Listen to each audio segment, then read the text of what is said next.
Hello and welcome to the Menfulness Podcast, with me, Sam Watling.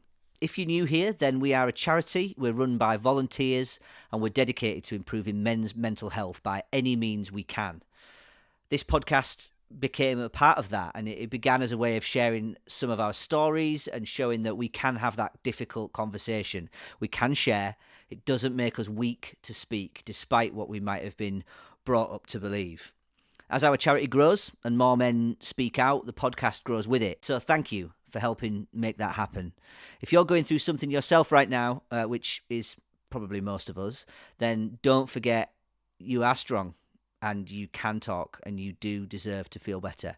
That's what we want, be it events, socials, online spaces, fitness opportunities. We want you to feel better about being you, and we believe you can. Have a look at menfulness.org, check out our socials for more, look at meetup.com/menfulness to book onto any of our events. So for some feedback on our episode with James Rickett, this is from Adam via LinkedIn. Another cracking and honest Menfulness podcast, courtesy of Sam Watling and James Rickett on my morning commute. Some of the discussion around managing imposter syndrome and anxiety in the workplace I found particularly poignant. Great tips and coping mechanisms for supporting people through their career and their professional life. At the core of it, James's personal journey with mental health, bravely shared on the airwaves with no mince in his words. I'll see you at the Retro Gaming Night on Thursday. Thanks, Adam. If you're enjoying this podcast, then do let me know. I'm not a podcaster or a mental health professional or a paid member of staff. I'm doing this because I believe it might help you. And that's exactly why my guests come on here. All of them have said the same thing. It might help someone. One of these topics might just reach out to someone who needs it. So let me know if there's anything that you think we should be talking about. What am I missing? What guests could I have? Would you like to come on and talk? Also, what am I getting wrong? Have you been triggered by something you've heard here? Is there something that I'm not quite hitting the mark on? The best thing about Menfulness is that it exists because and including the people that are part of it. So talk to me. How are we doing? Okay, on to today's episode. We have the affable and congenial Professor Paul Galdas on with us. He is a professor of nursing at the University of York, and he's working on improving men's mental health on a daily basis. That's his job.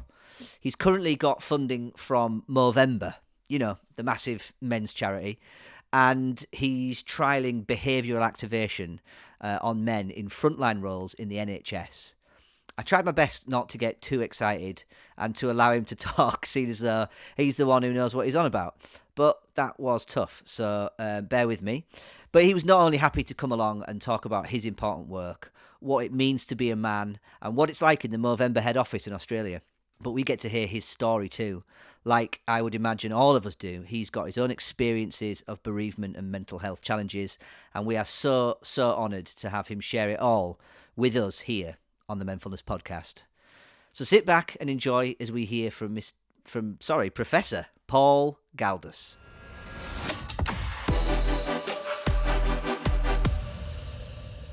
Welcome, Professor.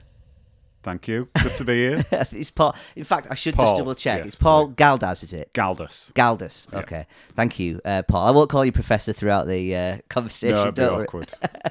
I'm not actually sure that I've met a professor before. Certainly, I know you don't go around with a badge on, but I think you certainly are the first person that I've had a chance to really get into it with. So, genuinely, really grateful for your time today, mate. Thank you for coming. No, it's great. It's great to speak to you. Well, I hope that I do the rest of my professor colleagues justice then in this podcast. I'm not sure whether I'm a typical professor, but we'll see. Others can judge, can't they?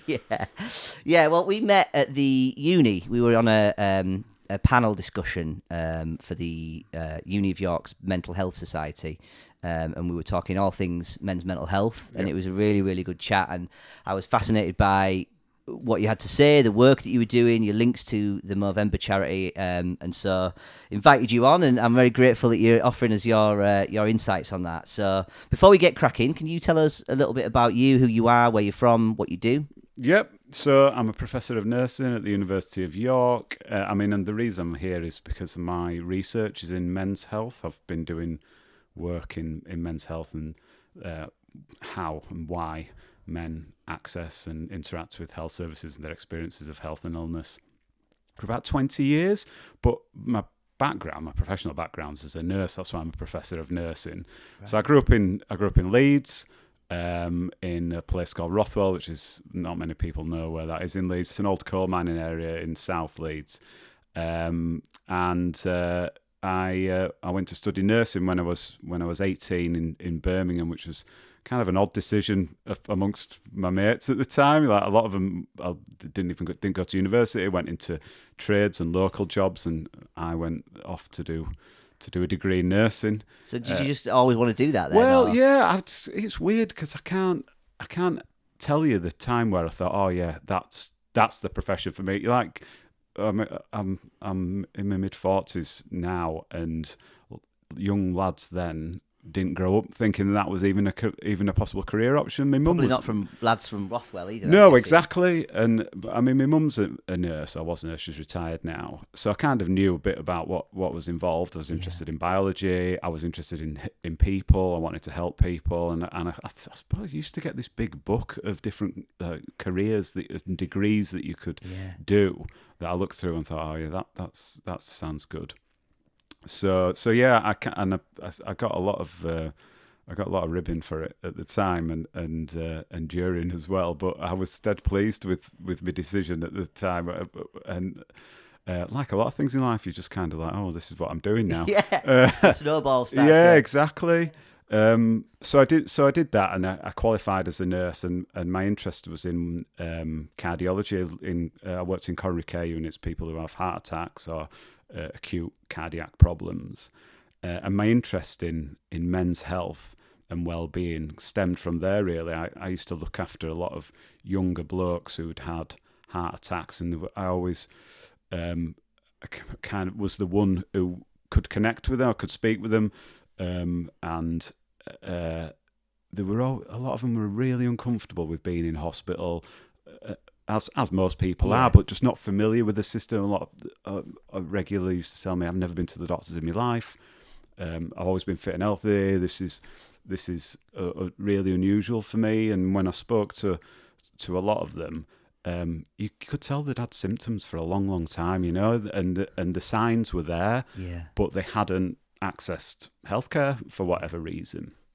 That stereotype that a lot of people know about, men don't go to the doctors unless their arm's hanging off, type of thing.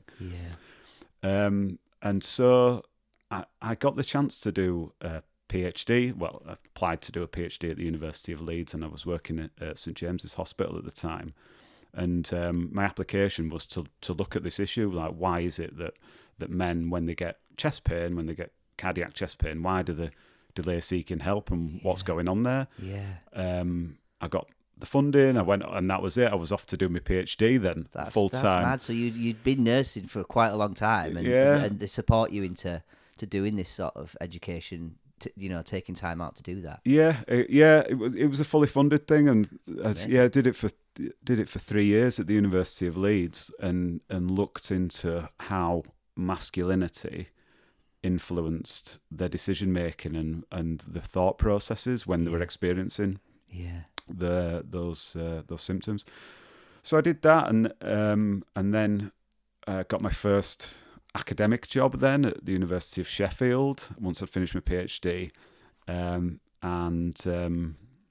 started my research career after my PhD, just looking at that issue in different contexts. So men who had mental health problems, men who had long-term conditions, new fathers, all different situations that I was interested in.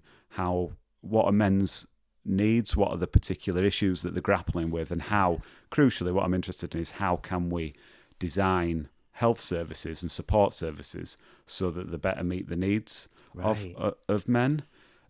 So I've done a few jobs since then. I went to work in Canada, in Vancouver, at the University of British Columbia as an assistant professor there, and I was really lucky there because I kind of teamed up with another guy called John Oliffe, Professor John Oliffe, who he'd been doing work in men's health for a while, and he kind of took me under his wing. I learned so much from him, and that really helped me with my own career. And they were doing the same sort of research. Doing the same. And he's in Canada still, but he's an Aussie, and a lot of the work around men's health support started in Australia. A lot of the men's health movement stuff on Movember, who the big men's health charity, who we'll talk about, I think, at some point. They originated in Australia. Yeah. So a lot of those ideas, some of the things that in the UK we kind of picking up on now, had a lot of their origins there. So yeah, and then all of a sudden, Sam, I'm a professor at the University of York. I don't know. When did you come back to York then? When did that happen? Well, my daughter was born in Vancouver, and so it was just me and my wife and my daughter, no family or anything. And we're like, I really wanted to come home at that point. Well, I was torn. Half me wanted to stay, half me wanted to come home, but we chose to come back to raise our family in England. And I joined the University of York in 2011, I think it was. So I've been there 11, 12 years now. Yeah. Doing research into, because I know at the moment you're going to be working on a behavioural activation, which I'm hoping we get to go really properly into. But what else were you doing before that? What led you up to this? Well, I've done a few, like I said, I've done a few different research studies, and I've had all different types of ideas, but you can only do research if you're successful in getting funding. So it's a competitive process. You put your proposal together, you put your bid in, and if whoever it is that you're applying to like your idea, you get the funding, you do the research. So I've done a few. I've had a few successes. I've had more failures than successes. But what was I doing prior to it? I did a study on men with long-term conditions and support to help men with conditions like diabetes or arthritis, multiple sclerosis. What do they need in order to help them self-manage their condition? Before that, I did a study on new fathers' mental health and what new dads need. And we were talking before we started, weren't we, about that, and the incidence of depression, anxiety, and new dads is about 10% around that, about 1 in 10. And that's who've reported as having it, because presumably there's a lot. Yeah, it's probably underreported. I mean, and one of the issues with mental health is that, as particularly in a lot of blokes, is that they don't realise and recognise the symptoms as being a mental health issue that might benefit from support. And I suppose as well, if men are reluctant to even report physical symptoms that they do know about that are less stigmatised, then it's no wonder that the mental health side of things are still so far behind. Yeah, it's a really important point, that, and that's one of the things that I found in the study on chest pain, that one of the challenges with chest pain was that you couldn't see it. It was just it was really uncertain, and it wasn't obvious to people. For a lot of the guys thought, well, I don't want to be just seen like and complaining over nothing. Like if I leave work to say I'm not feeling very well, that's very different to, if you've cut yourself or you've physically injured yourself. It's much more. It's an invisible illness almost. Isn't it? It is. And so a lot of the blokes there, when they explained that chest pain thing, it's just waited till it got to a point where they couldn't cope with it anymore. And I guess that not only is that more dangerous to them, but it's a longer, more expensive fix for the NHS as well, isn't it? So it's in everyone's best interest to try and get that reported earlier. Nobody wins. Nobody wins. Yeah. It's bad outcomes for everybody. Yeah. So how do you... how have you been getting all of your subjects? Are subjects the right research participants? Over all these years, you must have interviewed. There must be thousands and thousands of people involved in these. Where do they come from? Are they're just in the hospitals, and you go and hand them, recruit them, sort of thing? Yeah, a variety, but the majority, you kind of you put the word out that you're doing a study and then invite people to participate, and that tends to be how it works. And I've got and you'd be surprised really about how willing a lot of people, for no money. I mean, some studies you might get, £10 Amazon voucher as recognition for your time, but these research participants are not being paid. But people are generally very willing to contribute for a number of different reasons. I think is one, they want to be able to help support the development of things that might help them, but also people want to share the stories as well. Yeah. I've got a PhD student myself at the moment who's doing a study on the sexual health of men with inflammatory bowel disease, Crohn's and colitis, and that is something. again, if you've got inflammatory bowel disease, it's often diagnosed when you're a young man. It massively affects your body image. And I think a lot of the treatment and management for not just Crohn's and colitis, but for a lot of physical health conditions around managing physical symptoms and the broader issues around and how it can impact you as a person. What does it mean to you being diagnosed with diabetes or depression or anxiety or Crohn's or colitis, and what support and help do you need in order to live well with that rather condition? than just the medication? Exactly. Like, what else is there? How do you get through this sort of thing? And it's difficult for people, I think, to be able to recognise that sometimes as a need that they do have, but also for health services to respond to those needs as well. So, and particularly because in a lot of conditions, men and women do experience challenges like that differently. We do need to think differently sometimes about how sex and gender might mean that we need to do things differently.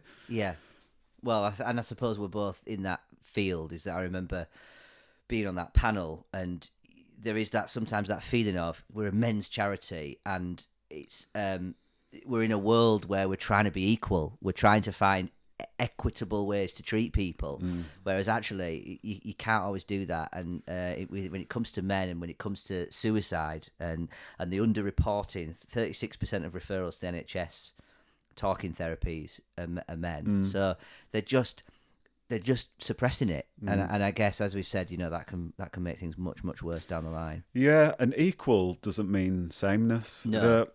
We've moved towards equality when we recognise people's individual needs, and there are some challenges around being male specific because men hold the vast majority of power and wealth in society.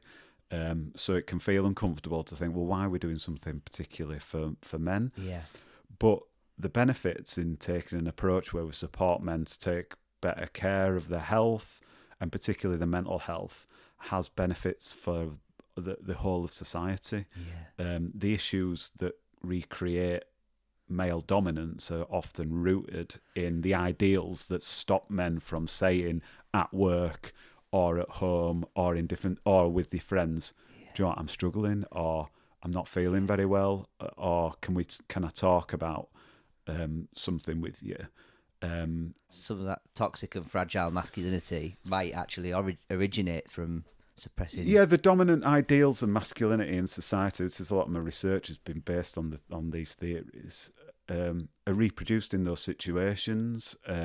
So by being open about what those ideals are and what might stop us, and then seeking to find a better way of being a bloke in society, contributes towards gender equality and broader equality. So it's important, I think, to be able to convey that message when we're talking about male-specific stuff. I've not heard it articulated like that, but it makes complete sense, as soon as you hear it. Thank you. And it sounds like the work that you're working on now. So you've got other PhD students that are working on different things, but you've got your own project that you're working on, BAM, which is what we originally connected over. So are you happy to tell us a little bit about that, what it is and what it means? So BAM, which is BALM, stands for Behavioural Activation for Low Mood and Anxiety, is a new mental health support intervention that we've developed and we tested in a research study that targets men who are working in NHS frontline roles. So it's funded by Movember, which are the big international men's health charity. Now we're doing the research, and it came about in the same way that I was saying earlier. We had this idea, we put the bid to Movember, they liked it, they funded us, and so we're delivering it at the moment.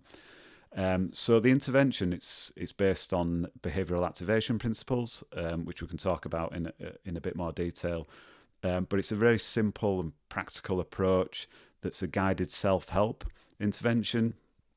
Guys sign up, they receive a self-help booklet, and they receive up to 8 telephone support sessions to help guide through the different stages of this behavioural activation intervention.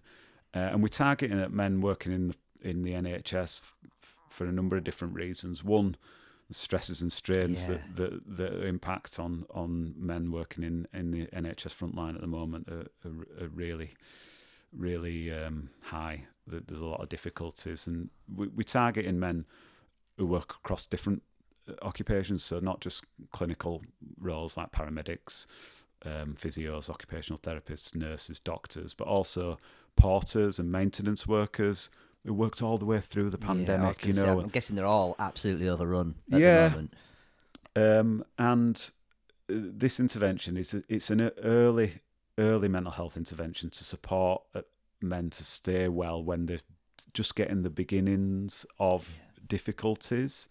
And we've tailored it. We've worked with men who are working in those roles to help us design it specifically so it's going to be appealing to that population. So we're delivering it at the moment. We've got, I think, today. How many did we have? We had around 20 guys who were receiving it at the moment. We're going to go up to 45 men, evaluate how effective it's been, and then our ambition is to roll it out across the entire NHS and then look at other areas as well. That's one thing that I'm really interested in. Other occupational groups, like, we can do the same thing. Well, I guess it can be upscale. The idea eventually will be, if your research says it works, then it will be it could potentially be rolled out nationally. So have you got therapists delivering these phone calls and these training sessions then? How does that work? No, it's lay delivered. So it's delivered by people who we've trained. We've trained them in the principles, and we call them coaches. And it kind of is like a coaching model. But they're non-mental health professionals. And it's a guided self-help intervention, really. So these coaches, they need to just be able to help men with the process. But like with a lot of therapeutic approaches, and for anybody who's been to therapy, you realise that the work's done by you. Nobody's got the fix for you. You can be guided through a process, but fundamentally, the work's done by you. So, but that's one of the things that we're really interested in being able to evaluate.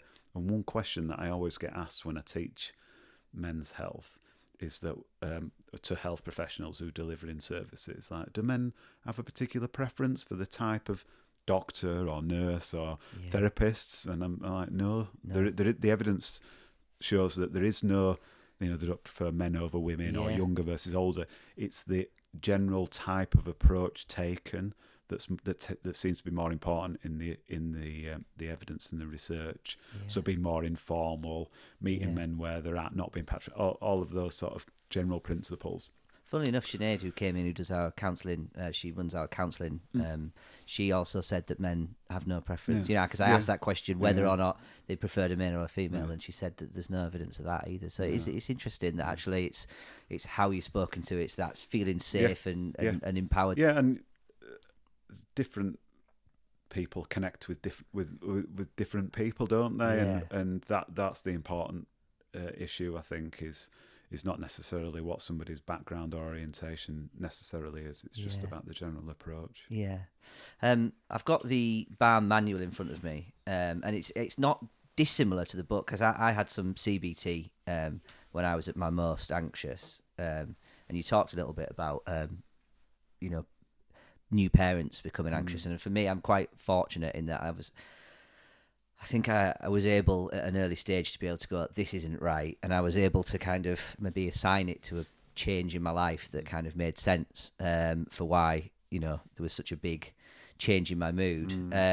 But this booklet's amazing, and it breaks things down into 5 steps, and then gives you quite a clear plan of how to approach them. So, rather than, like you say, you could just have this booklet and be able to do it. You literally, everything that you need is in here. What would the therapist be doing to go alongside it?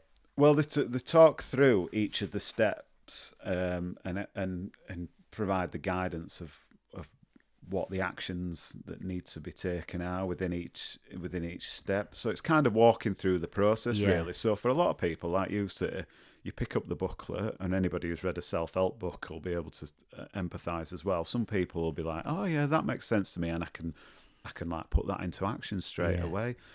Others will be more like, well, I'm not really sure exactly what it is I'm supposed to be doing there.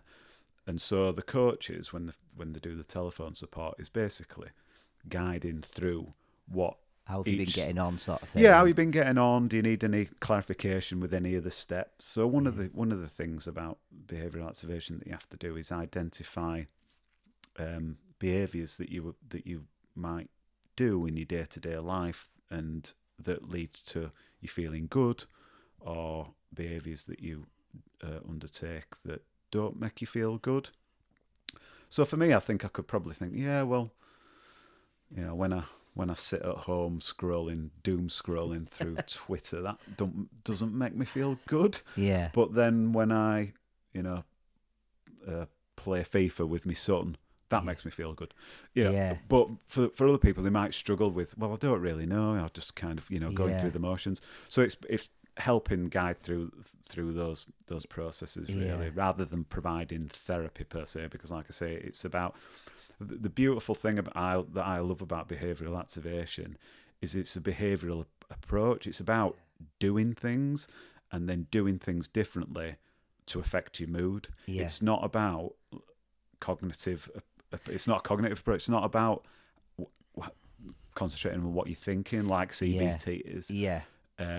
It's about making changes to your behaviour and then seeing and experiencing changes in your emotional state and your mood. Yeah. So one thing we say in the booklet is follow the plan, not your mood, or work from the outside in. Don't wait until you feel better before you start doing things. Yeah. Do things differently and you will feel better. And it makes so much sense. Yeah. Like, I started running and I hated it. I'm still not 100% sure I like it, but the benefit between the runs is what's the good bit. Yeah. But the motivation doesn't come until after you've really got going with it. So I think that's what excites me about this is because CBT was great for me. I had the group sessions. Yeah. There was no waiting list. It was the self-referral process. It was all brilliant. But yeah, like you say, for some, first of all, there's quite a bit of stigma around going and getting help. And there's quite a bit of, it can be quite difficult to know how to articulate what you're going through. So this potentially cuts a lot of the necessity out for that and asks you to make a plan of what to do rather than what to think or say. Totally. And I think, the stigma around talking-based therapies, for sure. But I think that's not appealing to a lot of people either. No. And one of the things about behavioural activation is that we think, and we'll evaluate it, but we think that it'll be appealing to a lot of blokes because it's about doing stuff. Yeah. Setting goals, taking actions, feeling. It's not necessarily about sitting and talking. And particularly when you're not in a great place mentally, I think if your mood's low, and a lot of the research evidence suggests that men may experience low mood and depression in ways that are more unique to them in so much as they get more withdrawn, frustrated, angry. Yeah. You don't necessarily always want to talk then. You need to be in a place to talk, right? Yeah.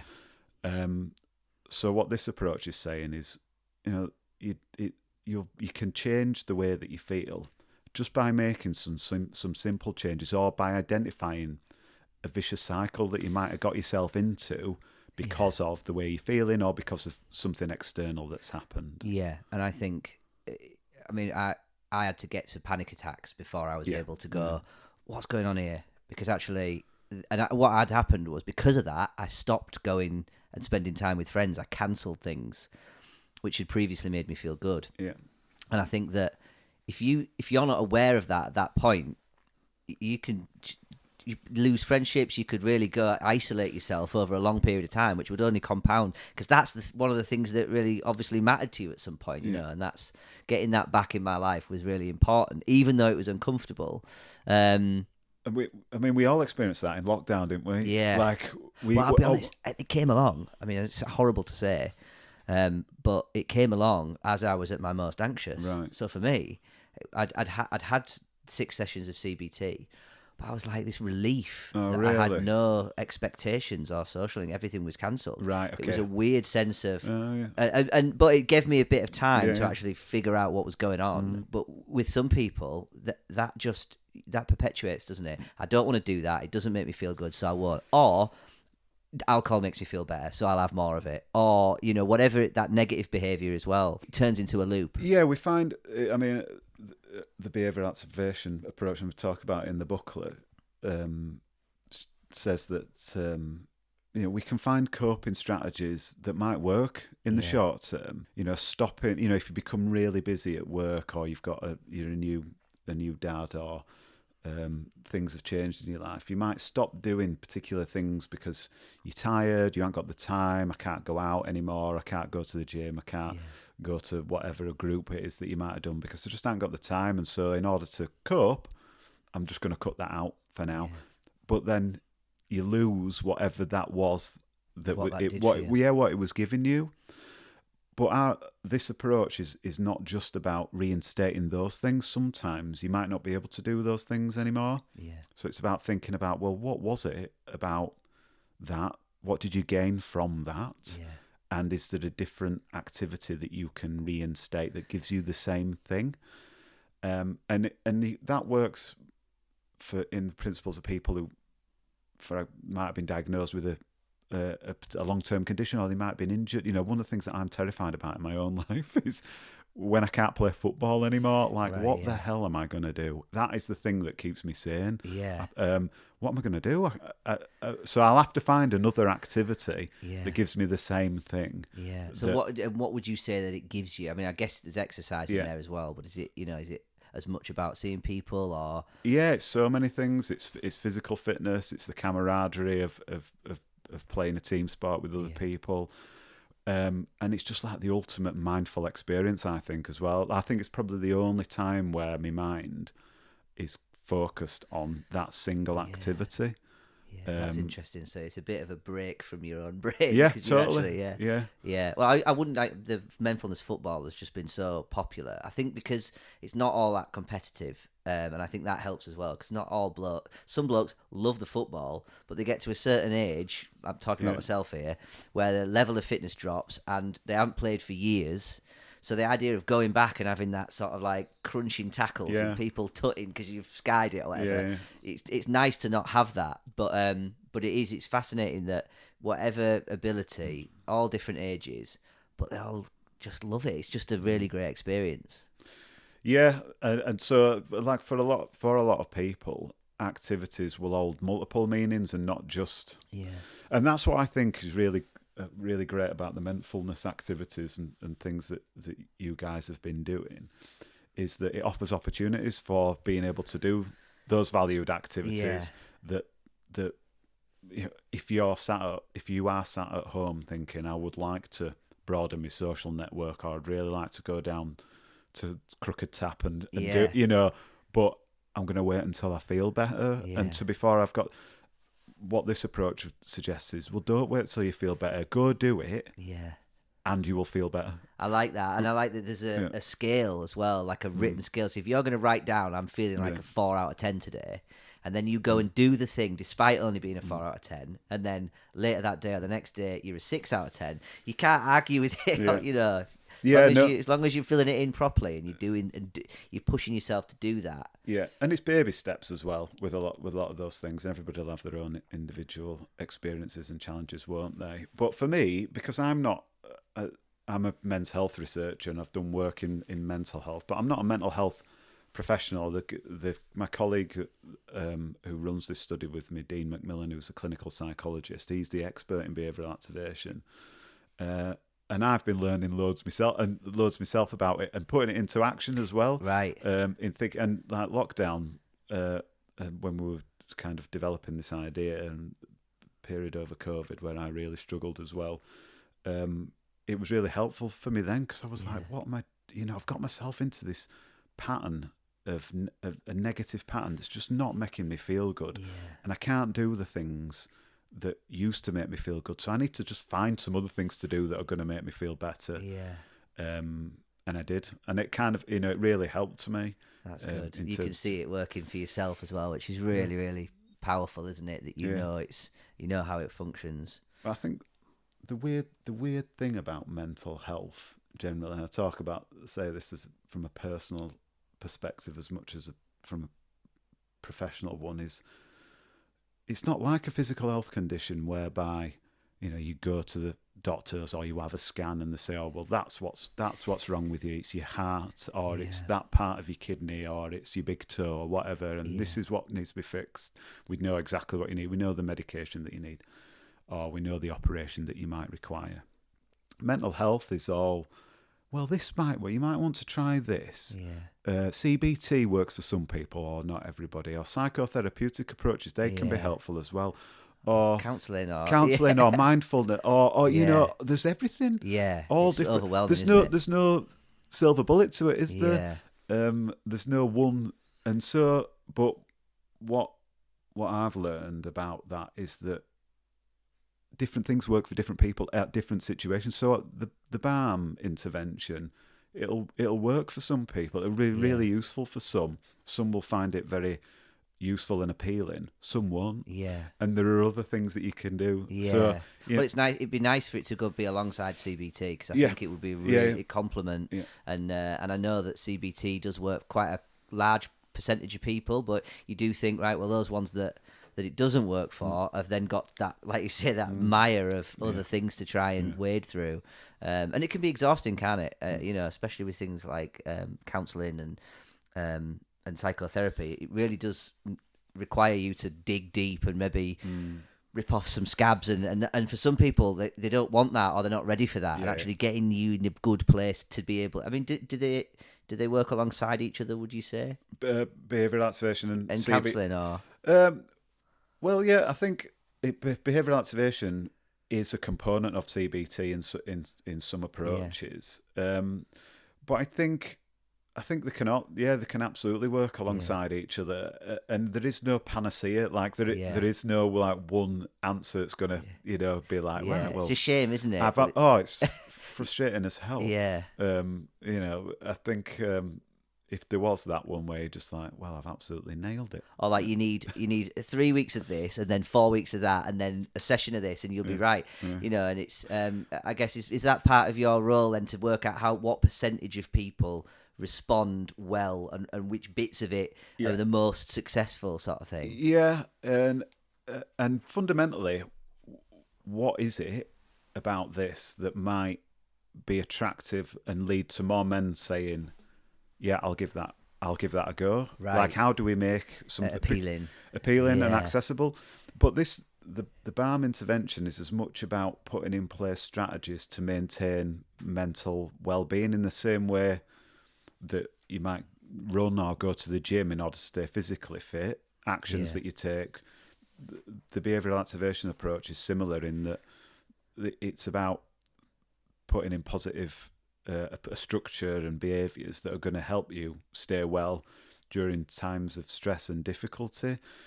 And I don't think, particularly as blokes, openly talk about that. Like, what can we do in order to maintain mentally well? It's talked about more now than I think, in my experience, it ever has been. But it's about caring for your own mental well-being by recognising what it is that you need as an individual to stay well. And I think I think, like you say, the conversation is getting better, and I think as it does, men are starting to say, well, actually, someone said to me, you've got to fix your own life jacket. Even if you're a parent and you're really busy and you're working full time, and there's all the other stresses of the world, like the world's pretty bonkers right now anyway, for want of a better expression. It can probably seem like a lot to be like, no, once a week I need to spend time doing that, because actually you fix your own life jacket, then you'll be more effective for the people around you, won't you? Yeah, totally. And the one that I say is, it's like, you can't fire a cannon from a canoe. Like, you need a stable base, right, to be able to function properly, don't you? I like that. Yeah, and sometimes you don't. We forget, don't we? Everybody does, not just men. Everybody forgets sometimes that actually you need to be able to sort your own life jacket out Yeah. to be able to say, what do I need in order to make myself okay? Thank you. And so, have you had any results yet? Is there anything you can tell us about sort of how the study is going at all? Study's going amazing in so much as we've had real high levels of interest, which is the number one outcome, really. Like I was saying, we know that behavioural activation works in other populations. Yeah, so it's from Australia, is it? Or? No, it's been around for years, right. in various different clinical contexts. And Dean, who runs the study with me, his previous study was with older people who had multiple physical conditions and supporting them with this approach. But it's just not been tested in this population. Right. So we haven't got, with the guys that are involved in the study at the moment and that are receiving it, we haven't got their clinical outcomes yet in terms of measures of their mood and anxiety. But in terms of accessibility and appeal, we've got guys like contacting us all the time saying it. Now, the fact that we've put posters up and shared on social media what we're doing, and that's led to so many men saying, "Yeah, that's for me." Yeah, it's just amazing for me. Like I thought it'd work in terms of it being appealing, and it seems like it. It must be a relief really if you say you've got quite a lot of knockbacks or projects that have not worked to get one that's. And I opened the booklet and I was like, it feels right straight away. That's exciting then. So say it works. Say you get the results that you want and you hoped and you expect. Does it then? You say it gets rolled out. Might we see it as a proper sort of alternative to CBT at some point in across the country? Yeah, well, as an adjunct, I suppose we call it, to other approaches. Yeah. And first and foremost, we want to embed it into the usual practice of NHS wellbeing services. Right. Yeah. So anybody working in an NHS setting will be able to access this. So we'll try and scale it across the NHS, which will be no mean feat in and of itself. But so we'll do that, and then, like I say, I'm interested in basically going as far as we can with it. Amazing. If it's seen as something that is appealing, particularly to men. So let's see where we go. Yeah. Oh, that's amazing, mate. I'm excited. Tell me a bit about then the Movember funding and how that relationship happened. And didn't you go out there to see them? I did. Yeah. So we got the funding from Movember, and it was, they put out this call internationally for projects who had an idea to develop mental health interventions for veterans and frontline workers. So not just healthcare workers, but military veterans, fire, police. And we were one of 14 studies that were chosen in, I think, 5 different countries. So there's projects in New Zealand, Australia, Germany, Ireland, England, I think that might be it. USA and Canada. All with different populations using totally different approaches, different types of not behavioural activation like we're doing, but different things. So I was buzzing because I love Movember, because I've worked in men's health for like 20 years and I've seen kind of Movember grow. Yeah. I've always thought they're a cool organisation. Grown a moustache a few times and raised money for them. But I think they've been really progressive in raising awareness in a kind of non-stuffy way about men's health issues. And they started off, I think, with prostate and testicular cancer focus, but then one of their key strategic focuses now is on early mental health intervention and suicide prevention. Yeah. So we got funded with one of these 14 projects, and they said, to everybody, we want to fly you all out, and we want you all to meet at our head offices in Melbourne, Australia. So I was like, all right, okay. You were happy with the funding. It's like buzzing that I'd just got the project, and now I was like, what? I'm off to Australia. That's amazing. And I've never been to Australia, so I was like, so they sent the details and everything. Like, it's a 3-day meeting.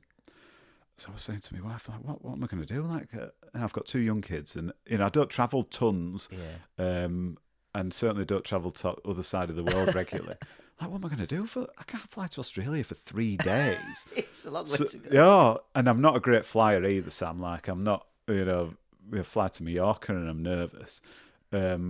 So anyway, I ended up going. I thought, right, I'll do a week. I'll do a kind of Saturday to Saturday. I don't like being away from my family for too long, but I need some time. Yeah. So I flew out to Melbourne and went to Movember's head office. Well, if it's not the best place you've ever seen in your life, honestly. I imagine slides and big tashes, Yeah. beer on tap. I don't know if that... They had all of those things, but no slides. Right. So they're so cool. Like, they had like pool tables and ping pong and like a beer fridge, and everybody's like really awesome there, and it was just unbelievable. I met one of the co-founders, Travis, his name is, and they were just two Aussie guys like you and everyone in Menfulness who just had an idea about raising let's raise some money for men's health, that eventually snowballed into this massive charity. Do you know how old they are? Been going a lot of years, late 40s. I mean the charity. Oh God, I don't know actually. No, I'll check that out. But that's not years and years. It's not like, because it's massive, isn't it? Yeah. I mean, just to have a head office in a city like that and to be able to fund that many different projects around the world. Yeah. It's just remarkable. Yeah, isn't it? and they have part of the funding for this research project, the whole grant call, was through a charitable motorbike ride called the Distinguished Gentleman's Ride. I hope somebody from Movember's going to listen to this podcast and be like, I'm totally off brand. I'm getting it all wrong. So if you are, I'm really sorry. But yeah, the Distinguished Gentleman's Ride. And, just a bunch of guys who like to ride motorbikes do this annual motorbike ride across Australia and raise money. And they've given loads of it to Movember to raise. And I met a load of those guys as well. Best moustaches you've ever seen in your life. But just normal, they're just like normal, fun, easygoing blokes. And one of the things about Movember in their corporate values, if it is corporate, the charitable values, is fun. Like, the people who work there should have fun. And if you work with us, you should have fun. Like, that's part of the job description. What other organisation is it where they have fun? That's mad. But it sounds like they get the ethos already. It's like happy staff, doing real important work. Yeah. That's amazing. Yeah, it is. They are an amazing organisation. It's been loads of fun doing it so far. So yeah, I'm just hoping they invite me out again. Yeah. So I mean, did you have a nice few days in Melbourne as well? Then? Yeah, the meetings were brilliant. Like they were a lot of fun themselves. Did a couple of presentations and things, but we went out with all the other, like, meeting people. Like, I mean, it was really inspiring stuff as well, because the people who were leading the other projects was like a firefighter from New Zealand, and then some guys who work with retired police officers, paramedics, all these different research projects and groups of people who were developing support for people who were working in frontline roles, and hearing about what they're doing, it just like that's awesome. Yeah, it blew me away. Was there anything else that you thought that's similar to what you were doing or really interesting from any of these other projects? Was it all largely the same? The same sort of stuff? No, totally different, and different approaches, and like some of them are just like community-based peer support. I see, yeah. And there's one. The other study in England is based at the University of Leicester, which is on retired police superintendent. It focuses on retired police superintendents and providing support for them in a completely different way. Yeah. Which is like amazing. Yeah. What those guys are doing, and there's a lot of commonality between, obviously, all these projects and the challenges that the men are in, who are the focus of the studies that are experiencing, but just different ways of approaching it. Yeah. And is there commonalities in, because obviously all very different jobs, but all probably quite stressful jobs. If you're working on the front line, the chances are the levels that you're having to tolerate over a long period of time must be high. And yeah, I mean, one of the common things is not just the stresses that are experienced in working in those frontline roles, but also the culture and expectation that if you do work in one of those roles, you should be more resilient than others. It's very difficult when you're a helper to be able to say, I need help. Yeah. I mean, we say that in BAM, we're helping the helpers. Yeah. But yeah, I think, and in particularly some professions where there's a very strong masculine ideology, firefighting or police or particular military, can be more challenging and problematic. So they'd be you would hope that they would do more to combat that. Yeah. I mean, is the NHS doing? Because again, I know how stretched it all is, and I know you'll have to speak from a certain perspective, but I'm guessing they must look after you, and look after the staff. Not as good as they should do, is what I would probably say. Things have got much, much better, and well-being services within the NHS have much more developed, and particularly over COVID, when there was a real strong recognition that people are really under incredible amounts of pressure and need a lot of support. But I think there's still a lot of work to do there, really, in terms of being able to provide the support that's required. But like a lot of workplaces, though, Sam, I think that's part of the answer I think that we need to find for men in order to promote equality, is doing away with this idea that we've got to rock up at work no matter what. Or that there's some recognition for being able to put up with martyring yourself, sort of thing. Totally. If organisations think that, or reward that because they think that you are somebody who's able to be resilient or can put up with particular stresses or not show emotion, that is a key ideal of being a man in a lot of situations that doesn't help anybody. No. But those things change, and one of the things about ideals of gender ideals and masculine ideals, they're not just a fixed set of characteristics and traits. They ebb and flow over history and in context, and they can be changed, and have changed. You don't look at paternity leave as an example of how things have changed. In terms of cultural expectations, what is acceptable as a man to be able to do. I mean, Anna and I had shared parental leave, but we were lucky that both of our employers supported that. I don't think that's across the board yet, is it? But it's different. I've got friends who are working for an organisation that I better not mention just in case I'm wrong, but I'm pretty sure they both get 6 months off full pay. So it's not like they can share the statutory pay and the time. They actually both get an equal amount of pay throughout that time, and it's pretty good. So you imagine that maybe not just expecting one of the parents to be able to stay off, but actually encouraging the man to take an equal role in that parenting. Yeah, totally. Or at least giving people the option as well, and it being okay if you choose to do that. I think that's the third thing, because it won't be for everybody. And I think the danger part of it is thinking, oh, we're going to try and force men to be X, Y, and Z. And it won't be for everybody. Yeah. But I think it's about viewing it as acceptable and positive. If you say, not just parental leave, but work in a workplace where you say, look, I've got to get off at 3:00, so I've got to pick my son up from school, or childcare's let me down today, and I'm going to work from home, or what. That if as men, or if we encourage others to be able to do that, then we can enact, I think, positive changes in the ways that we all live and work. And how much of an impact that'll have on stress levels if you've got that support, if you know that support's a given, you can show up how you need to show up.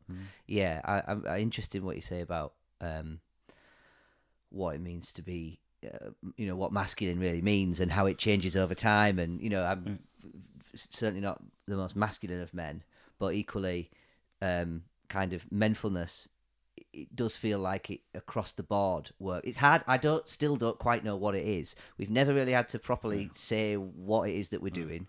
We put the events on. It's like there's an unspoken permission that you can show up as you are, and that leads to some kind of I don't know, safe environment that then means that blokes... I mean, some blokes will come and not talk. And it's not necessarily about the talking. It's just about the knowing that they could if they wanted to. It would be great to have more of an understanding of exactly what works. You know, maybe one day we'll have research projects in that same vein, you know.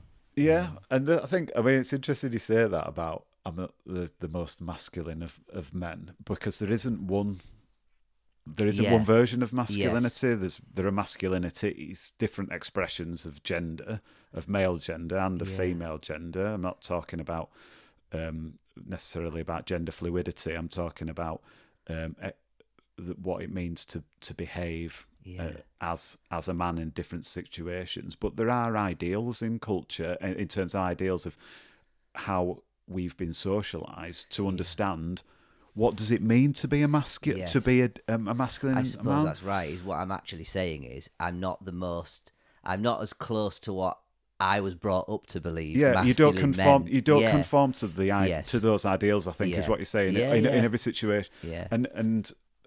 But we understand. I think we all understand what they are in different situations, and have different levels of comfort with either aligning with those or not aligning with them, depending on what it is we might be doing. Yeah. And I think it's fascinating to think about, you know, bring that into the open and talk about it, and then use it to inform how we might deliver services and support. That must be an amazing position to be in. That you've found a passion in it. You've dedicated since your entire working life to it, and now you're actually supporting one of the major charities in it, and actually possibly changing your organisation for the better. That's but I mean, it's you're doing them more than me, because you're using you and everyone at Menfulness are using those understandings through your own personal experience to deliver things. Like, I can write an academic paper about it or do a presentation at a conference, you know. No, but I sense real passion in there because of the way that you talk about these subjects, and again, I can feel my brain clicking over and being like, I get what you're saying. I just haven't heard those things articulated. Sometimes we need ideas explaining to us, and so that's why I think that's why I wanted you on, because, you know, academia for us, it's that peer-to-peer support, it's that early intervention, but we recognise that many of the blokes that we're supporting do have issues that they might not be disclosing to us. There is a wider picture. I mean, we talked recently about the idea that are we or are we not? Some funding came up recently, and I won't talk about which one it is yet because I don't know whether we'll apply for it, but working with serious mental ill health, and this idea of, well, are we working with serious mental ill health? Because there will be people who come and they don't disclose that to us, and there will be people that we might prevent from ever getting to serious mental ill health. And there's probably a wide definition of what that stands for. And so I think we're at that precipice now of we know what we're doing around this bit, but we recognise that there's so much more we could do, and that actually I think all of us feel a responsibility to try and do that. What are you going to become? Exactly. What does Menfulness actually mean? So it's exciting, and like I say, I detect that there's some passion in there. And I know you mentioned that you kind of have your own personal experience with mental health. I don't know whether you're happy to talk a little bit about that now, if it's right. Yeah, totally. I mean, my academic career has not been focused solely on mental health. Like I said, I've done a lot of work with different conditions, but where I'm working at the moment in relation to supporting mental health connects personally with me, because I've experienced challenges with my own mental health, and I think it's really one of the reasons why I wanted to come and speak to you today to talk about BAM and to talk about what I've done, but was to also be able to say and kind of walk the walk to say, well, I've experienced challenges with my own mental health. I've accessed therapies in the past. I've taken medication in the past, and it helped me. Like I a lot of my work has been on help-seeking behaviour, like why don't a lot of men, not all men, why don't some men seek help when they're experiencing challenges? And, I've had my own experiences of what it's like to seek help or not seek help when I've had difficult times.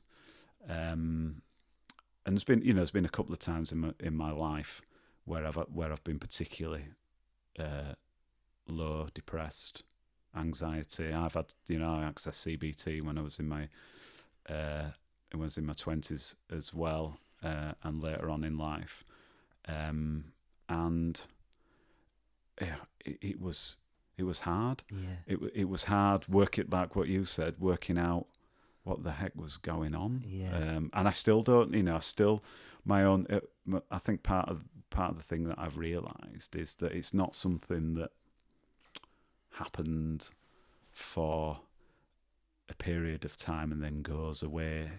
It's something that's part of me. Yeah. And it will always be part of me. And that sometimes in my life might be more challenging than others. But it's a process of learning about myself, really, and taking actions to help me stay well. Yeah. You're early in your career in your 20s, you haven't started working on the mental health side of things then, no. did. So did you find that being in that environment, in that support, in that clinical environment, in the nursing environment, that you were able to speak up, that you had the words to say, I could do with some help? Yeah. Well, I had a lot of knowledge. I don't know whether it was a good thing necessarily. There's a lot of people who work in caring professions who've experienced their own challenges. The evidence suggests why that is that whether or not that naturally you have a particular disposition that perhaps makes you more vulnerable to things, or whether or not it's the other way around. But yeah, I was comfortable and very, very familiar with clinical environments. I worked in a hospital. I was a nurse. But I mean, my most severe challenge after my dad died. He died in a scuba diving accident when I was 22, and I just went to pieces completely. And I quit my job because I just thought I can't. I was working as a nurse. I just quit my job. I just thought I can't look after people. I can't do it. So I handed my notice in, and I went traveling. I went to Canada and America, and I thought that's just what I need. I kind of just need to get away from it. And it was at that point I realised, oh shit, I still feel the same. I realised that it didn't matter where I was. Yeah. I still felt the same. Right. It's that thing, that saying that no matter where you go, there you are. You were looking for a change somewhere else, but it was internal. Completely. I lost my. Nothing could have changed really. I mean, it was a great trip and everything, but it didn't do for me perhaps what I thought it was going to do at the particular time. So I came home and I got my job back and I started again,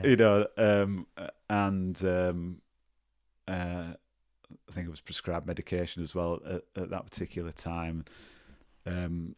So yeah, that was really, really hard, and I don't know whether or not being in the job that I was helpful to me in terms of being able to say, oh yeah, I need some help, or whether or not it made it more challenging. But it was it was tough. I'm sorry to hear that, man. Yeah, I know, that sounds rough. Yeah, it was. And did you, if you don't mind me asking, were you empowered as a younger person to talk about feelings? Not at all. No, it's not kind of there's a generation shift in the last, what feels like the last 10, 20 years. Before that, it felt a little bit like sort of stiff upper lip. Yeah, I mean, and I had no experience of anybody really talking about, certainly none of my mates. I grew up in a working class area with a lot, it was a very sort of traditional sort of upbringing, and there wasn't. It wasn't it wasn't something that was common.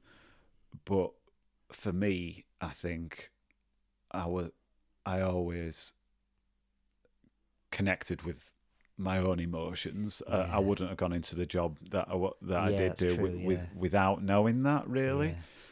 Yeah. But in terms of being a man and being able to say, I need some help. Yeah. I feel depressed, so I'm low in mood. Not at all. It was not within my frame of reference, really. And I think for a lot of I mean, one thing that we talk about in men's health is that men will talk. It's just whether we're listening or not.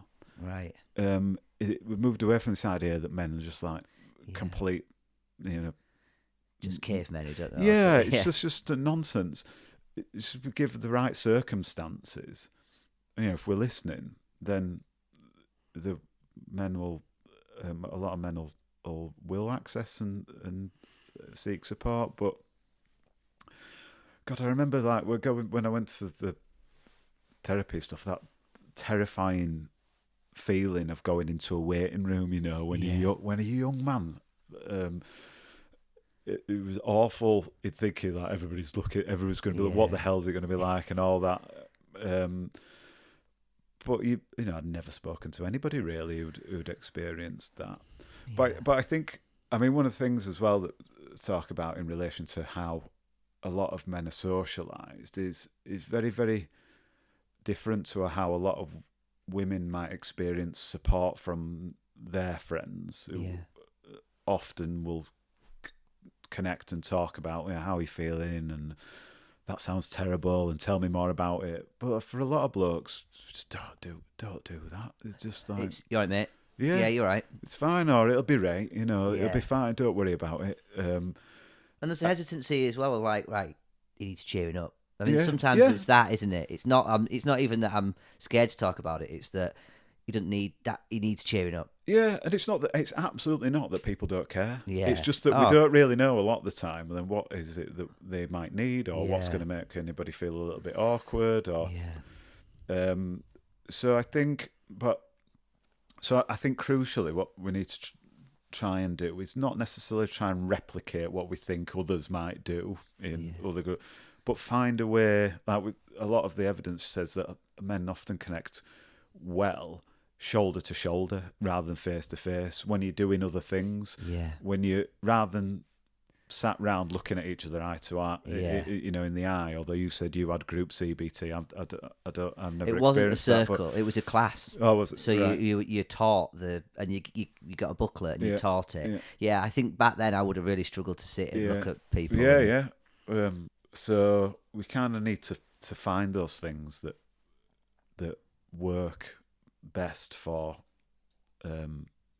allowing men to be able to say like open up or say I need some help here. Yeah, it interests me because I realise that I've got an anxious part, and like you said, that there's potentially a part of you that will always be there, and I think I realised with me that I've probably always been this way to some extent, but my coping mechanisms were functioning fine, and I'd never really thought too much about it. So I didn't know how to vocalise it at first because it was like, what the hell is happening to me? And like, this is not me. I don't. And then thinking, right, I need to it'll go. I just need to get on and it'll go and it'll go. And then you kind of, it's not that I wasn't able to talk, because as soon as I hit that point of panic attack and hang on, I'm not seeing my friends, something's up, then it came flooding out. I remember ringing the IAPT, and then they ring you back.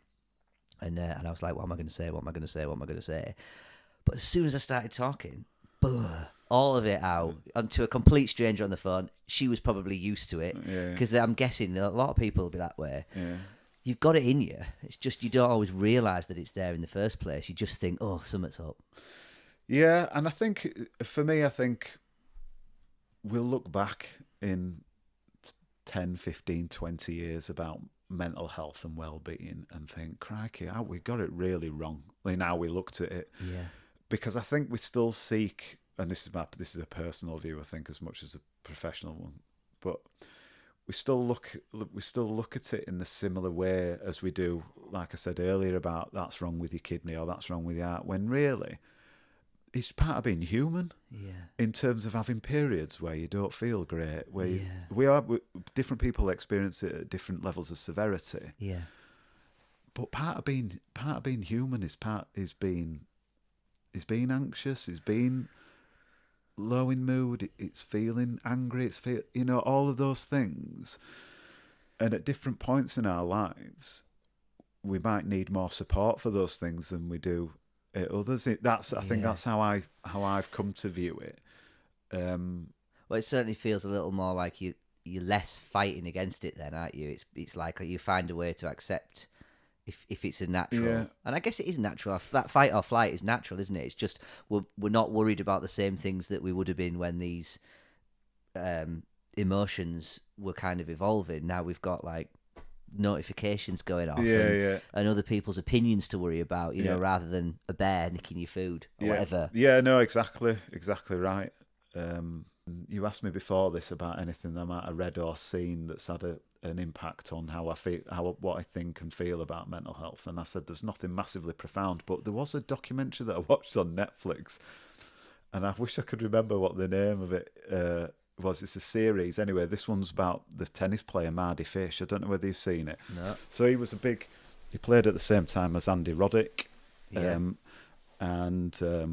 he was, I think it was the US #1 tennis player in the 90s, and then all of a sudden developed this anxiety problem, crippling anxiety problem, and it basically his life took a completely different path, and he ended up getting help, and he talks about in the documentary,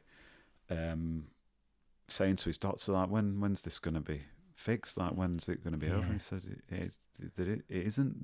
That's not how it works. Yeah. You will, learn to live and manage with those feelings that,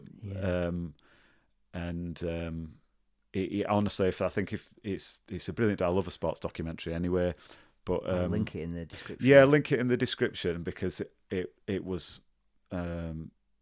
really moving for me to hear his story. Yeah, and I guess it's high stakes and it's high pressure at that sort of level. The amount of stress they must be under.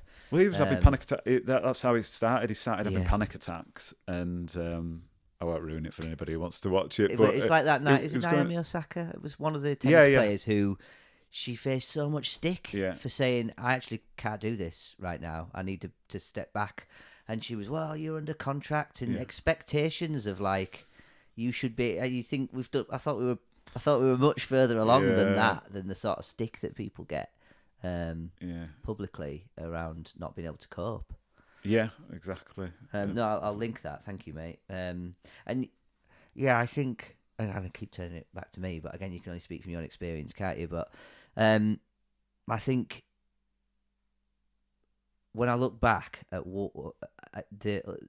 the worries that I used to have about other people's expectations and the validation seeking and that reassurance, that's anxious behaviour. It's just that it's also kind of normal human behaviour, isn't it, to want to be part of the crowd and want to be part of the pack. And I guess it's recognising when what you're doing is not serving you. It's not you're doing it to try and fulfil some kind of inner lack. And I just didn't see that until it slapped me in the face. Yeah, and I think the more you see and hear other people saying, "Oh yeah, I've experienced, I've had those challenges," or this is my story. Yeah. As men, particularly, the easier, hopefully, it'll be and fewer people will have to wait for it to absolutely smack them in the face or bring them to the knees, or like we mentioned, God forbid, high rates of suicide. So it needs to be part of the conversation. Absolutely needs to be part of the conversation. Have you noticed any? Is there any trends? Is there any improvement in men presenting for these sorts of therapies? Are we seeing?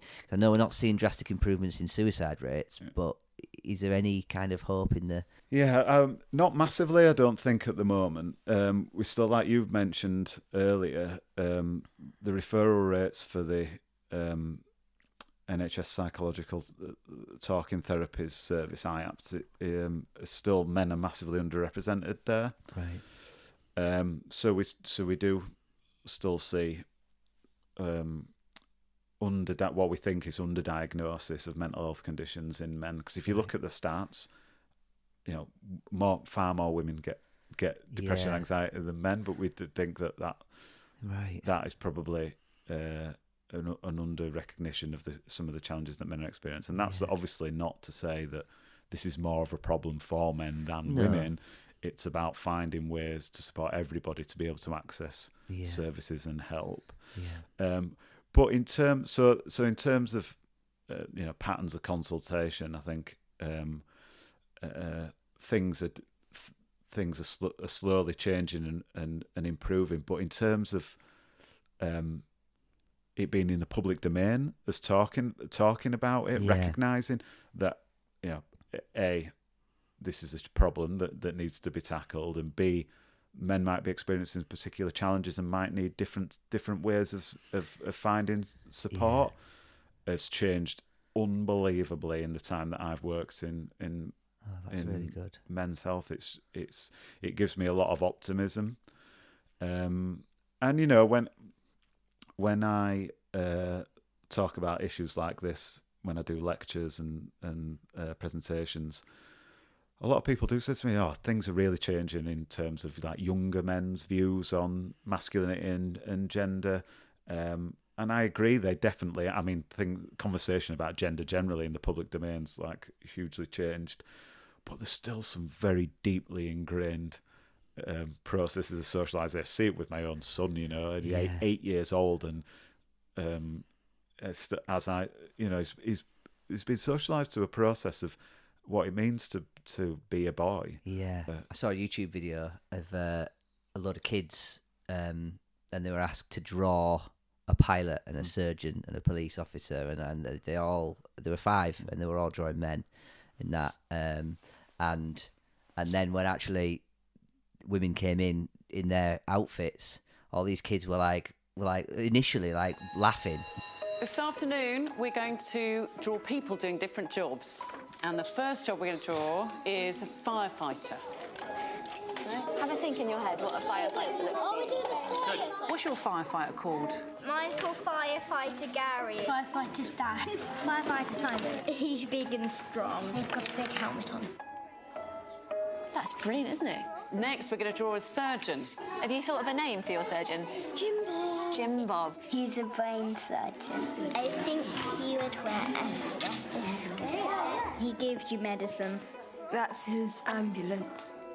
OK, next, we're going to draw a fighter pilot.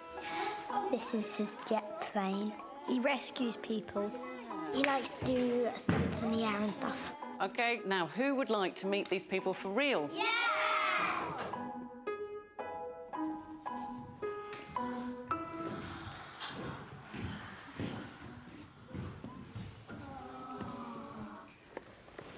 They're dressed up. My name's Tamsin, and I'm a surgeon in the NHS. My name's Lauren, and I'm a pilot in the Royal Air Force. My name's Lucy. I'm a firefighter in the London Fire Brigade. So who wants to know how to do an operation? Who's putting it on? I'm trying my Everyone's on. stethoscope. We put this in here. There you go. How are we doing that at 5? How I guess the stories we read, the toys we I'll raise you that with my own son telling me that I can't be a nurse because I'm not a woman. About a year ago, and his friends as well. I say, I literally let me know now. I literally am. You've never entire life. Yeah, but those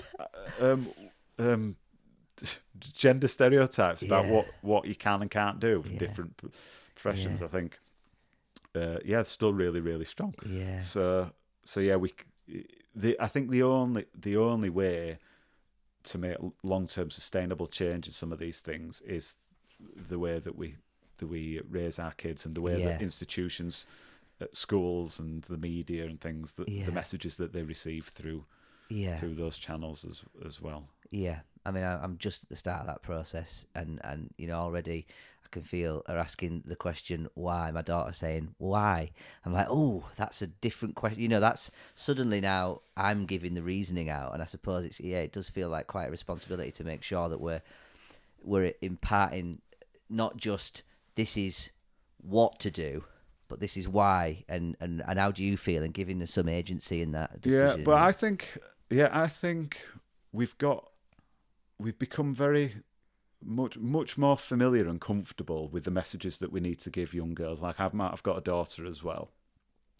She's just turned into a teenager, and all through her life, I've been very conscious about giving her the message, and my wife as well, that nothing should stop you in your life choices because you're a girl. Yeah. You can do what you want, and just because you're a girl shouldn't stop you. So if you want to, she plays football, as a lot of girls do now, and I coach their team for my sins. But if you've got a particular job that you want to do, what clothes you want to wear, you can do what you want. We haven't really got the same for boys, I don't think. Now, the part of the challenge is the reason why I think is that we don't necessarily need to with boys, because by virtue of being a young, a white male, the privilege you're going to get. Yeah. But I think what we should be saying to boys is about the messages around what it means to be a man, and what that means in relation to gender equality as well, and how the messages that you're receiving, what does that mean, and what choices do you have in terms of how you might behave? What impact might it have on you, but how might it impact on others? Which is is very, very difficult and incendiary at the moment as well. There's a lot of movements and political. It's very divisive, isn't it? So it feels hard to find a nuanced perspective on anything, because you kind of have to take an approach. Totally. I mean, it's not my area of professional expertise. No. That level of gender scholarship, if you want to call it that, but it's something I think that we all need to be aware of, and whether you agree or you disagree with different perspectives, we need to be able to have the discussion, don't we? Otherwise, we're just sweeping it under the carpet or leaving it to YouTube to raise our kids. Which I had a doctor who's into AI and ethics and stuff a couple of weeks ago, and even that has its own algorithm, and who's writing that algorithm, and who's showing you the next thing that you're going to see once you've clicked on that video. And you might go down one rabbit hole, and suddenly the way that you identify with a certain topic changes, so it's a complicated time to be alive, isn't it? It is so, but much more complicated than when we were kids. There's no doubt about that, I think. And I spent a lot of time out, and when I imagine now, just like Luna, when she gets to sort of 7 or 8, just disappearing off on a bike for hours on end after tea. That was only 25, 30 years ago, but I just can't imagine it. I just can't. No, and I don't. I think the thing is, don't really know what the rules of parenting are generally anyway. But for certainly things like that, it's kind of what the normal expectations are compared to what our and I think that is one of the positive things about this whole issue around trying to promote positive change in men. Is that things do change, like what what society expects of us as dads compared to what it expected of our fathers. It's massively changed to the great benefit, I think, of families and our children, and that's just one area of what it means to be a man. So I think we can be positive about making positive changes in other areas as well. So that's what I was going to ask you. Awareness. You talked a little bit about being aware, and a lot of the CBT and the behavioural activation, it's looking forward, it's setting goals, and it's not looking backwards towards the causes.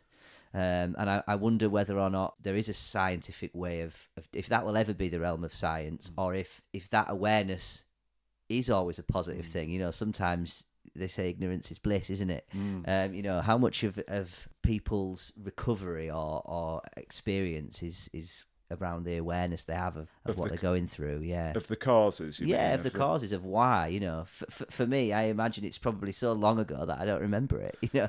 Yeah, and I can speak to some of the evidence around this, but not as not a therapist myself. I can't give a great informed view, but I mean, there is a bit of research evidence that shows that the antecedents to depression and anxiety, the causes of it in men, can be very different to what they are for women. So divorce, occupational changes, financial challenges for men. But I think there's been a bit of discussion around how we frame and understand things like depression from a men's perspective, and what the benefits or otherwise are of viewing it as is it a chemical imbalance in your brain? Is it a life change, something that's happened that's caused you to feel? You know, I was talking about in the context of a life event for me, but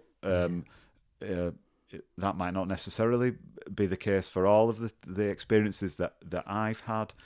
And so I think because we look at it in the same way as we are doing a physical illness, like what has caused this, and then what changes do I need to make in order to fix it, rather than thinking, well, there might not be something that necessarily has happened to me. I think it can be helpful to be able to understand it, to think, well, that's obviously been a big change in my life. That's changed the way that I feel, and therefore that I understand why I'm experiencing it. But for others, I used to have that back in my early clinical days when I was talking with younger fit people. Why have I had a heart attack? I haven't smoked, and I've eaten well, I exercise, and my explanation is it's just one of them things. Yeah. Sometimes genetics or whatever, it happens. It's not your fault. There's nothing you could have done here, you know, really. I think, again, I might be stereotyping here, but I think blokes do there's an answer, a fix, a solution, and so I can imagine. But I think we can work with that usefully for men though as well, because if framing it as being actually there is a chemical imbalance in your brain, or there is X, Y, and Z, then whatever, you know, let's kind of work with whatever it is that kind of how we want to understand it, and then what the actions that we need to take in order to help. Which I think was the beauty of the behavioural activation approach in BAM is that you don't really need to understand any of that, really. Absolutely just not. Set goals, and be accountable for them. Yeah, and then write down. I think that was another powerful bit. It engages all your senses, doesn't it? You've written it. It's a contract with you. That's amazing, mate. Thank you. So I was going to mention as well, when we met with the University of York's Mental Health Society, which I think is that quite a new organisation. Has Lenore set that up? Yeah. It's the society. It's one of the student societies. I don't know how long it's been going. It's relatively new, I think, but she's doing a great job. Isn't she just? And the engagement we got from the students was incredible, and I just wonder, how do you see, is mental health a big deal on campus at the moment? Are students struggling at the moment? Yeah, I mean, it's been quite widely reported in the media over the years that the number of students who are experiencing mental health problems has gone up significantly. And our on-campus provision for mental health support at the University of York, we've got a provision called Open Door, which offers a range of different services for students who are experiencing mental health problems. That has, over the time that I've been working in universities, has increased massively. So, and obviously, we're just starting to see the impact on younger people generally, as well as the student population, particularly of COVID, and what the impact of that was. But the university's responding to that, and the students themselves are taking some agency in that as well. Yeah, both. I think. I mean, you walk into my department, now in the morning, and the notice board as I walk into the lobby is living, experiencing depression at university. It's out there, You're talking about it. We want people to be able to recognise it and be able to seek help and support. Because it's a very, very difficult time, isn't it? As well for a lot of people financially and and moving away from home, just like a big life change at that time in your life. So I mean, our experience of doing that evening event where people we're talking really, really openly, weren't we, about a lot of the issues that we've covered in the podcast today. Just amazing to be able to do that. I loved it, and once upon a time, it felt like having a physical panel like that wouldn't happen. It felt like such a long way away. So I felt really privileged that anyone wants to listen to our. And they had Krispy Kreme donuts. Yeah, oh God, no. I will link to that in the comments underneath so that people can see what they're up to. But they seem like a really good organisation, so what do you do there? I know you mentioned you play football. Is there other things that do you have a practice, a routine? How do you keep well under stress these days? A range of different things, I think. I'll tell you one of the things that's really, really helped me in terms of my overall well-being is cycling to work. Like, I'm so fortunate that I get to cycle to work, but I do it 12 months a year, rain or shine. I get on my bike and I cycle to work. It's only about 5 miles, but just the opportunity to start and end your working day had a huge impact on my overall feelings of well-being. So that's a big thing for me. Football, like I said, I think that's the thing that I fear losing most. One of the things that we talk about when we train in the coaches in BAM is think about the one thing that you have in your life that really kind of helps you. How would you feel if that was taken away? And then what could you do if it was? And for me, if I was thinking about that, it'd be playing football, which I've done all my life. But being outside, connecting with nature, seeing friends, maintaining a routine is massively important for me as well, which is, I think I've alluded to when lockdown hit. I wasn't one of them people who was living my best life. I was like, this is pretty much the worst. Oh yeah, because suddenly all that routine out the window. Oh, it was just stuck in. Brutal. Yeah. Well, that's it. Is that like cycling and football are your connections to feeling good? Yeah. And they're both off the radar overnight. That must have been really tough. Yeah, massively. So yeah, and it was at that particular time where I was exploring this idea of behavioural activation and different behaviours and how they might connect to you, how you feel, and the impact it has on your overall emotional state. My mood as well is massively impacted by the weather.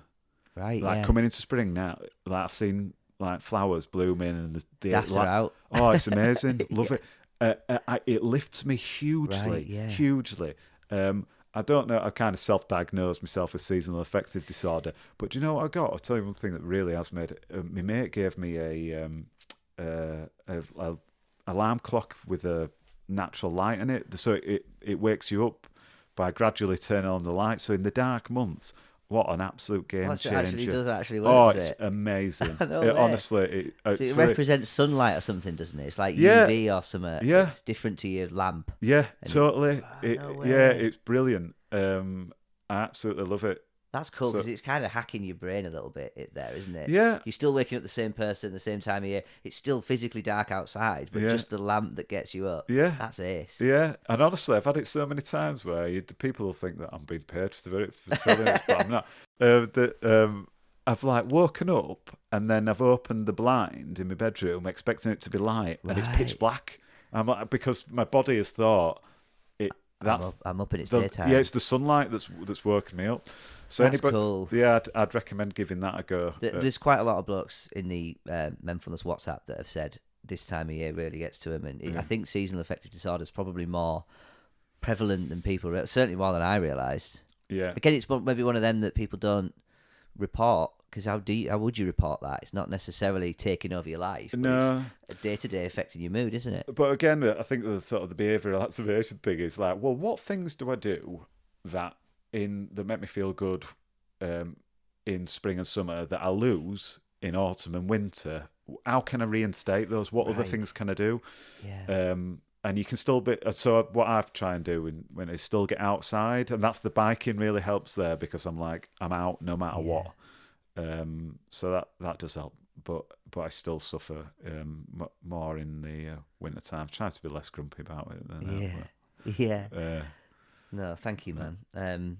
And we talked a bit about content. Yeah, I asked you for a couple of book recommendations. We usually ask people of content and music that means something to you. Are you happy to talk me through The Confidence Gap? What's that? Yeah, The Confidence Gap. It's kind of like a CBT type approach. Acceptance commitment therapy it's called, which is, I think some people, more professionals would say it's a third wave CBT, but it's a lot about understanding how your patterns of thinking can lead you to feeling in particular ways. But crucially, I really liked it because it gives easy practical tips on, and it's about that sort of mental wellness approach, like what do I need to do in terms of to better understand myself, to better understand how my brain works. Right.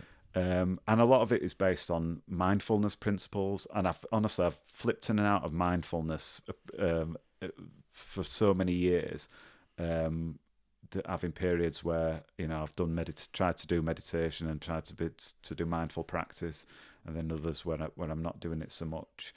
But I really like it as part of this, my own personal journey to understand myself and my brain, and why I think in particular ways, which I think is one of the big things about the way we view mental health in a different way to physical health, is that we take for granted that we need to do things to better understand and develop our physical bodies, but we don't necessarily talk about ways that we need to understand work out our for mind. your brain sometimes. And I think that's what I think about. I'd recommend, like, at some point in their lives, anybody to go to therapy, because it really helps you better understand yourself and the way that you think. It's a really useful exercise. So, but The Confidence Gap, I think it's not focused on mental illness. It's about progress. Yeah, totally. And it's accessible as well. It's an easy read. That's perfect. That's great. I'll link that. And then The Compassionate Mind, that was Russ Harris, by the way. And then The Compassionate Mind by Paul Gilbert. Yeah, that one was recommended to me, and that's a relatively recent one that's been around for a while. But it's based on a compassion-based approach around, again, that internal self-talk that we all have. And the inner critic. Yeah, the inner critic, and how we can change that and develop better ways of speaking and being kinder to ourselves. What I like about it as well is that it helps you realise that the way sometimes that we treat ourselves, we wouldn't dream of treating anybody else. Yeah. In terms of if you're having a crappy day or a difficult time, you wouldn't tell someone they're worthless. Yeah. No, but I also think as well in that book he talks a lot about a Western way of thinking about the mind versus a more Eastern philosophy. And I think if we lived in a different culture, in an Eastern culture, we might have been brought up to think differently about how we need to view our mental well-being. Whereas in what Paul Gilbert talks about is we view very functionally. You've got an issue, let's fix it, and then off you go, rather than why what we have part of our brains where we react in the same way that we did do when we're living in a cave and a tiger's going to come attack you, but also have developed this higher level of self-awareness where we can actually think about our own thinking that no other animal does. Yeah. And then that leads us into all sorts of problems. Yeah, it's almost no wonder that we're struggling like we are. Yeah. So this is sort of saying, so what you're saying is kind of culture has led us to not be all that curious and kind to our own thinking. Instead, just looking at solutions. Everything's a hurdle to jump. Everything's a problem to be fixed, rather than kind inner speak. Yeah, completely. Yeah.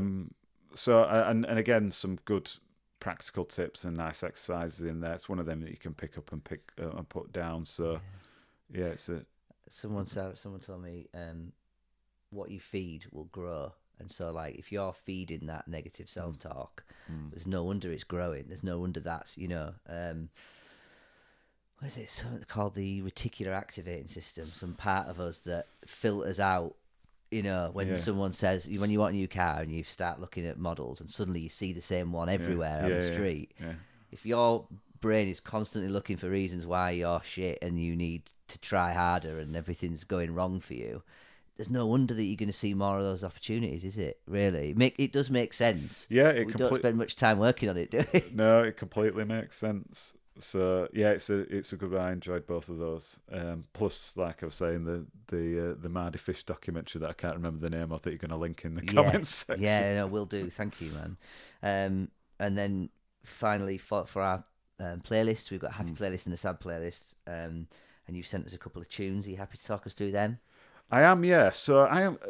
So the question about what was my go-to song? Now I don't have necessarily a go-to song for when I'm feeling happy or sad. Although I'm a big Radiohead fan, so I like if I'm feeling melancholy, I might go for a Radiohead. But the two songs that I've chosen are just recent ones that I'm really enjoying, and so the happy song is. Woman by Lady Blackbird, which if you haven't heard it, honestly, it just blew me away. And I love blues and soul, and that is just an incredible song that I'm really, really enjoying. How much money spent out on a woman ever since the dollar man, yeah, woman. Woman. Nations rise and fall over a woman. Even kings will cry before a woman. Ever since the dollar man, yeah, woman. Goddamn, those legs, I'll do whatever she says. Her body, my bed, her hair can strangle me dead. Go to my head, I'll do whatever she says. Ever since the dollar man, helpless in the hands of a woman. It's like old school sort of R&B bluesy. It could have been around 30 years ago, couldn't it? So yeah, it's an absolute. What did my daughter say? It's an absolute bop. Yes, love it. And then the sad song is another recent one from a band that I'd never heard of that are bringing out, I think, the first studio album anyway. The Lathams called Struggle, which is again this one I think could have been a 90s track that I listened to when I was at university almost. It's got a little bit of Stone Roses, it's got a little bit of Charlatans flavour to it, I think. A bit of Britpoppy type feel. I think they're from Wigan. But I love that again, this tune, and then I've started listening to a few of the other tracks. I just loved straight away. Oh, I struggle, remembering your face. I wake up without a smile on my face. I notice the world's turning, but I'm stood still. And the voices inside of my head, oh, they tell me that I will wind up dead if I continue the path that I'm on. Oh, I loved you, but you didn't care.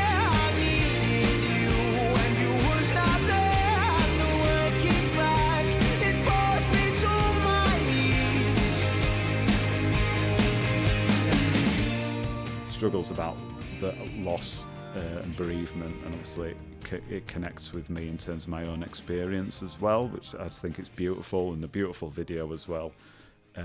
So yeah, it's a good one.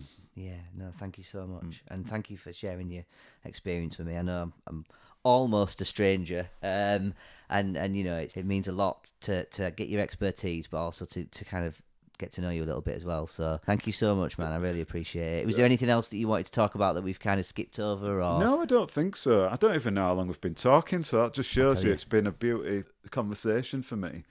Hour and 45. Oh my days. I know. So. Yeah, well done to anybody who's got this far listening to it.